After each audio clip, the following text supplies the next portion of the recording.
Gweta rinomiririra Advocate Nelson Chamisa pane zvematongerwo enyika vaTurban Proof vofunga kumisa President Emmerson Mnangagwa pamaplans eSADC nezvimwe zvese zvakagadzirwa kuda kuita urongwa huripo. Kusangana zvekare kwataita paKulian TV muri yeZimbabwe. Kana uchangotonga kusvika pana very first time yako, gara wasubscriber, ukomenda, ulike, ushare, ndoramba ndichidzoka nema-updates. Nhasi ndiri kudzoka nenyaya panapa yandiri kusangana nayo iri kutsviriridza mumastreets esocial media. Tiri kuona iro gweta raimbomiririra Advocate Nelson Chamisa avo vaimbova mutungamiriri webato raita zvematongerwo enyika raipikisa reCCC. Ari kutaurawo panapa vaTurban Proof nyaya iripo vachitaura kuti ED is too conscious of his illegitimacy and so profoundly desperate for approval. He won't do anything silly in front of his guests. Let's push him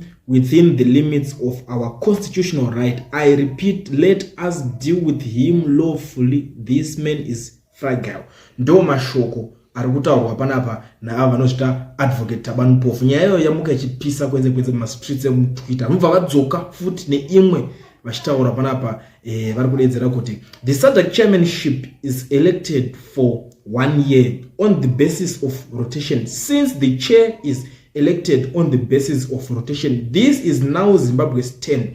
It's not ED's turn. Get this right and stop garretting in celebrating of nonsense. Illegitimacy is a case. Ndo mashoko avari kutaura. Nyaya yacho yatobvira kure because panapa vari kuedza kuti aiwa even iri nyaya yo musanyenswere kuvhairirwa yanguva yeZimbabwe. Saka Zimbabwe chero akainzi president panguva yacho ndiye anogadzwa. Chero dai Monzoro ari yepresident angadai atitwa chair weSADC ike zvinezvi because chikamu cheZimbabwe ivo veSADC vane nazvo vachero makati atisi kuda kuzodaiso vanongoti no tipeiwa muri kuda wacho ndiye anobva angoita chair wedu. Chero makatotaura vamwe vanhu vakamboita zvepolitics kudhara vakazokundikana vanongonzi ngavauyewo vaitwe machair eSADC, but zvekugadzana kwenyu ndezvemunyika menyu. Ndo mashoko avanongotaura. Saka panapa vaAdvocate Mpofu manje vari kuti no, this man ari pama1 iko zvinezvi haana kana any slide mistake. Ngatiningirike, ngatidelay naye tumupushe kuitira kuti tizoonawo kuti tinopera sei because hatitiri mafanisi pamberi pemaguests ake pari kunzi